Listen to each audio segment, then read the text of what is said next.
is that there is an earthquake of 6.3 Richter that has traveled over to Shanghai, and the earthquake was about 12, maybe about 2:45 minutes.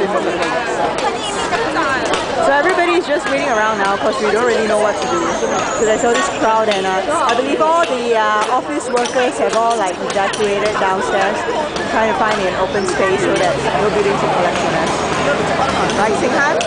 Yeah, scary, man. Yeah, we damn fortunate lah, that's all we can say. So lucky of us. Extremely lah. Okay, so just hanging around. Let's wait.